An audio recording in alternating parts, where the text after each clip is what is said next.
जय जय शङ्कर हर हर शङ्कर जय जय शङ्कर हर हर शङ्कर जय जय शङ्कर हर हर शङ्कर जय जय शङ्कर.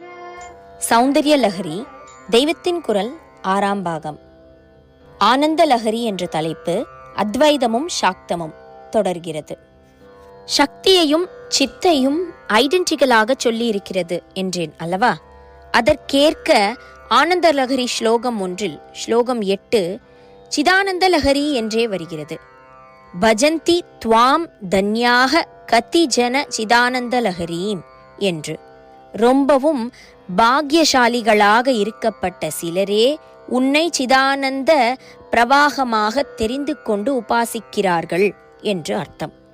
சௌந்தர்ய லஹரி அழகு பிரவாகம் அம்பாளை பிரத்யக்ஷ தரிசனம் பண்ணியவர்களுக்குத்தான் தெரியும் என்றில்லாமல் ஆச்சாரியாளுடைய வர்ணனையை கொண்டே எல்லோரும் மனக்கண்ணால் பார்த்து தெரிந்து கொண்டு அனுபவிக்கும்படி கிடைக்கிறது.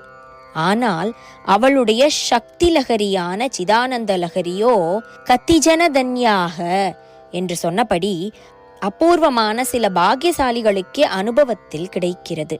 சித் ஆனந்தம் என்கிற பெரிய தத்துவம் நமக்கு தெரியாமல் புரியாமல் இருந்தால் இருந்துவிட்டு போகட்டும். அவளுடைய சௌந்தர்யமே நமக்கு ஆனந்தம் தரத்தானே செய்கிறது.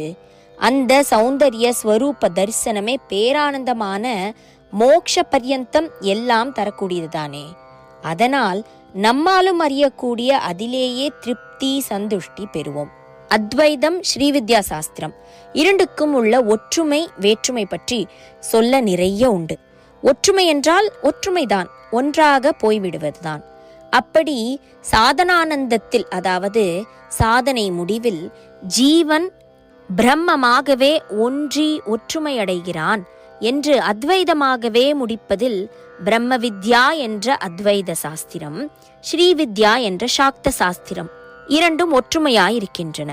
முடிவான நிலை பற்றி ஒற்றுமையாகச் சொன்னாலும் சிருஷ்டியை பற்றி இரண்டும் கொஞ்சம் வேற்றுமையாக அபிப்பிராயப்படுகின்றன. ஒன்று பிரம்ம வித்யை விவர்த்தவாதம் என்பதாகவும், மற்றது அதுதான் ஸ்ரீவித்யை ஆபாசவாதம் என்பதாகவும் சொல்கின்றன. விவர்த்தம் என்றால் போலி தோற்றம். கயிறு பாம்பு போல தோன்றுவது போலி தோற்றம். கயிறுதான் நிஜம், பாம்பு பொய். கயிறு பாம்பு என்று இரண்டு வேறு வேறாகவே இல்லை. அந்த நிஜமேதான் இந்த பொய்யாக தெரிகிறது. அப்படி நிஜ பிரம்மமேதான் பொய்யான ஜீவ ஜகத்தாக தெரிகிறது என்பது அத்வைத கொள்கை. ஆபாசம் என்றால் பிரதிபிம்ப பிரகாசம். சூரியன் ஜலத்திற்குள் பிரதிபிம்பமாக பிரகாசிப்பது ஆபாசம். இப்படித்தான் அகண்டமான சித் சக்தியே ஒரு கட்டுப்பாட்டுக்குள் பிரதிபிம்பித்து ஜீவ ஜகத்துகளாக ஆகிறது என்பது சாக்த கொள்கை. மூல சூரியன் இல்லாமல் பிரதிபிம்பம் இல்லவே இல்லை. அதுவேதான் இப்படி தெரிவது.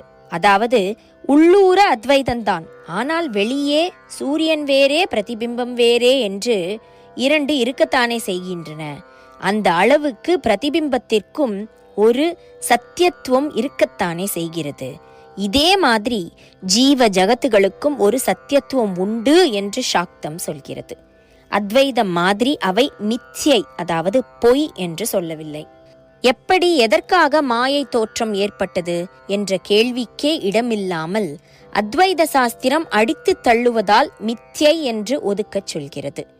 சித் சக்தியே லீலா நிமித்தம் பலவாக பிரதிபிம்பித்து ஆட்டம் போடுகிறாள் என்று சொல்லும் சாக்த சாஸ்திரம் ஜீவ ஜகத்தை வைத்துக்கொண்டே நம்முடைய இந்திரியங்கள், ஜகத்தருகிற வெளி சாமான்கள் முதலியவற்றை உபகரணங்களாக உபயோகப்படுத்திக் கொண்டே இவற்றை விட ரொம்ப நிஜமான நிரந்தர நிஜமான பிரம்மத்தில் ஐக்கியம் அடைய வேண்டும் என்கிறது.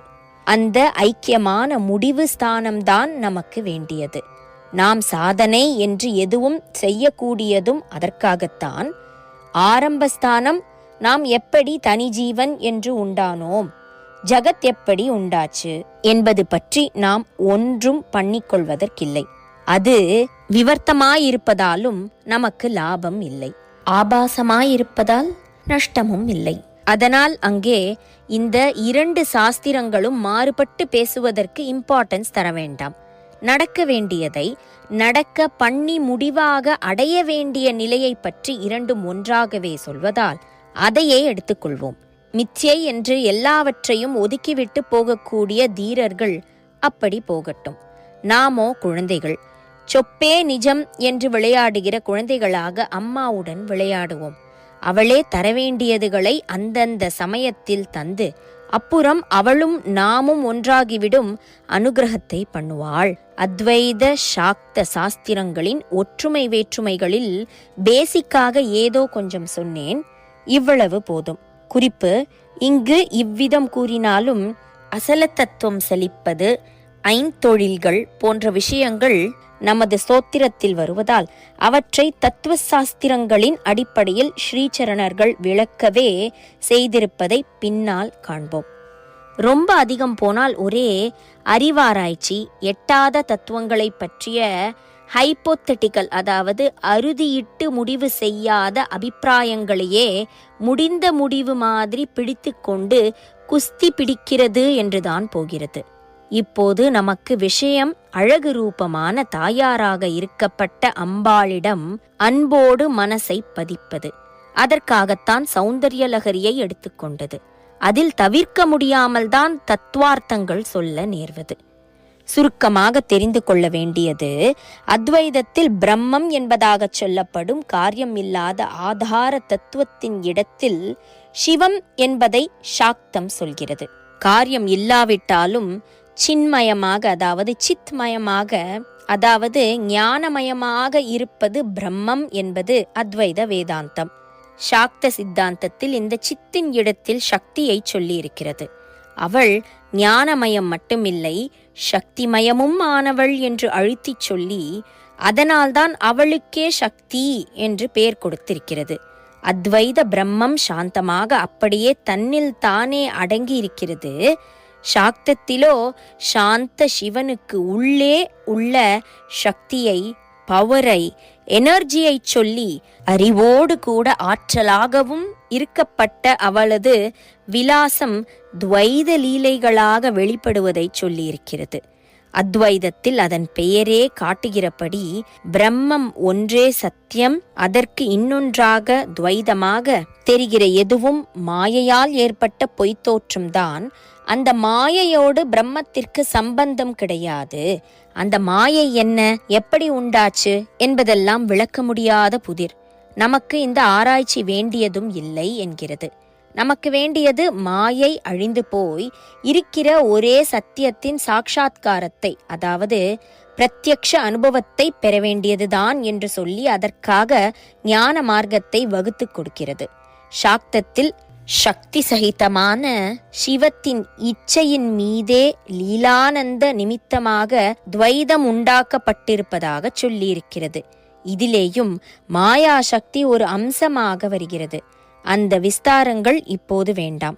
குறிப்பு: இப்போது வேண்டாம் என்றது பிற்பாடு ஓரளவு விளக்கப்படுகிறது. பிரம்மமேதான் மாயையால் ஜீவனாகத் தோன்றுவது. ஞான மார்க்கத்தை பின்பற்றி மாயையை போக்கிக் கொண்டால் ஜீவனே பிரம்மமாகி விடுவான் என்று அத்வைத சாஸ்திரம் சொல்கிறது. அடிப்படையில் ஜீவனும் சிவனும் ஒன்று, முடிவான மோட்சத்திலும் ஒன்றாகி விடுகிறார்கள் என்று சாக்தத்தில், குறிப்பாக ஸ்ரீவித்யா தந்திரத்தில் நன்றாகவே ஒப்புக்கொண்டிருக்கிறது. துவைதம், விசிஷ்டாத்வைதம், சித்தாந்த சைவம், அதாவது சைவ சித்தாந்தம், ஸ்ரீகண்ட சைவம், சிவாத்வைதம், காஷ்மீர சைவம் என்று உள்ள மத சம்பிரதாயங்கள் நான் சொன்ன ஆர்டரில் அத்வைதத்திற்கு அடியோடு வித்தியாசமாக ஆரம்பித்து கொஞ்சம் கொஞ்சமாக அதற்கு கிட்ட போய் காஷ்மீர சைவம் ரொம்பவே கிட்ட வந்து விடுகிறது. அதை விடவும் அத்வைதமாகவே ஜீவ பிரம்ம ஐக்கியத்தை ஸ்ரீவித்யில்தான் சொல்லியிருக்கிறது. துவைத சிருஷ்டி பற்றித்தான் இரண்டுக்கும் வித்தியாசம், மோட்சத்தை பற்றி வித்தியாசம் இல்லை. அத்வைதத்தில் துவைதம் என்பது வெறும் மாயா கல்பிதந்தான் என்று ஒரே அடியாக அதை அடித்து தள்ளச் சொல்லி இருக்கிறது. ஸ்ரீவித்யை முதலான சாக்த தர்ஷனங்களில் அதை பிரம்மசக்தியான பராசக்தியினால் உண்டாக்கப்பட்டதாக சொல்லியிருக்கிறது. இத்தனை துவைதங்களும் அந்த ஒரே பராசக்தி உள்ளே புகுந்து கொண்டு பண்ணும் விளையாட்டுதான். இதை அப்படியே விளையாட்டாகவே பார்த்து பழகு. நன்றாக பழகின அப்புறம் நீ மட்டும் என்ன, அதே சக்தியினால் அதில் இருந்தே அதை கொண்டே உண்டானவன்தானே. இது தெரியாமல் அவளேதானே ஒரு மாயா சக்தியால் உன்னை வேறையாக நினைக்கச் செய்கிறாள். இந்த மாயா பந்தத்தையும் அவளை பிரார்த்தித்து இந்த ஸ்ரீவித்யா சாஸ்திரப்படி சாதனைகள் பண்ணி போக்கிக் கொண்டு விடு.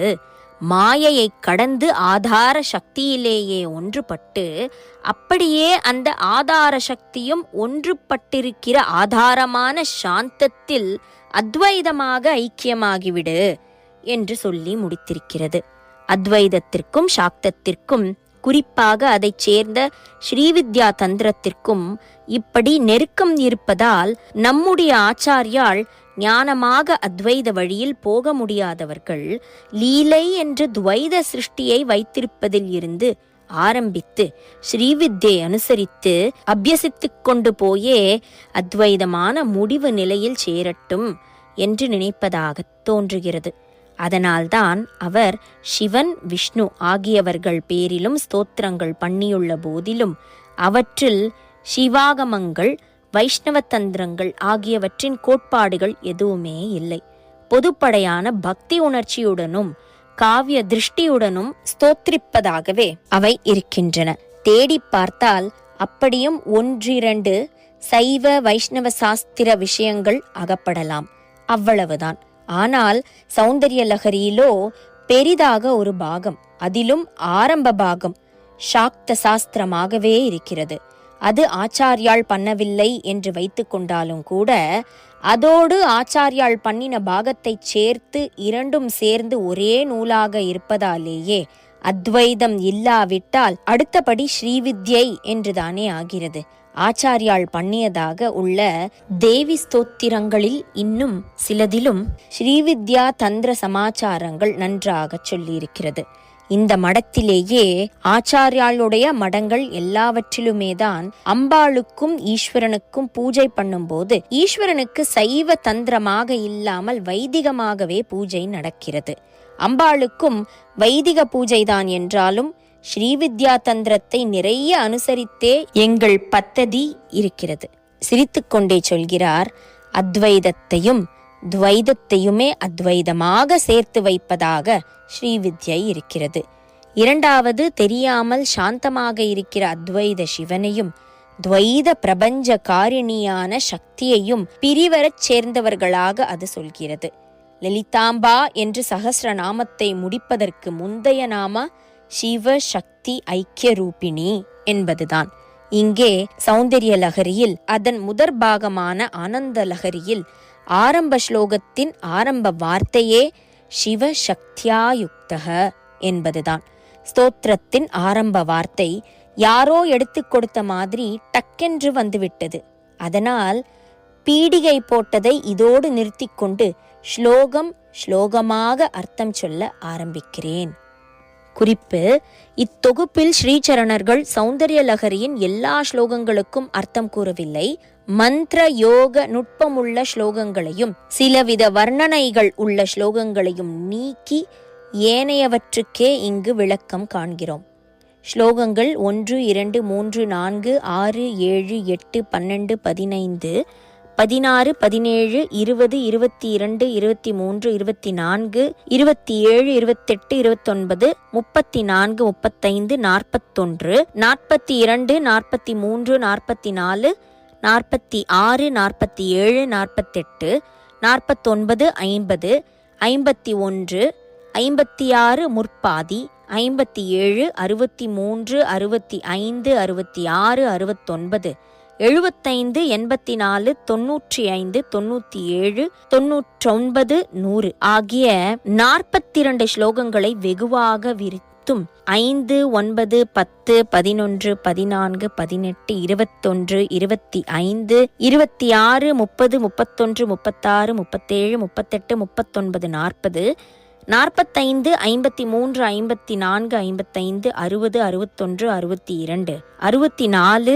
73, 82, 87, 88, 89, 90, 91, 92, 94, 96, 98 ஆகிய 37 ஸ்லோகங்களின் கருத்தை ஓரளவு விரித்தும் 13, 33, 52, 58, 59, 67, 74, 83, 86, 93 ஆகிய 10 ஸ்லோகங்களை லேசாக தொட்டும் 19, 32, 68, 72, 76, 77, 78, 79, 80, 81, 85 ஆகிய 11 ஸ்லோகங்களை அடியோடு தொடாமலும் ஸ்ரீசரணர்கள் ஆற்றிய உரைகளின் தொகுப்பே இங்கு விரிவது. ஆனந்த லஹரி என்ற தலைப்பு அத்வைதமும் சாக்தமும் முடிகிறது. ஜெய ஜெய சங்கர, ஹரஹர சங்கர, மகாபிரியவாச்சரணம். जय जय शङ्कर हर हर शङ्कर, जय जय शङ्कर हर हर शङ्कर, जय जय शङ्कर.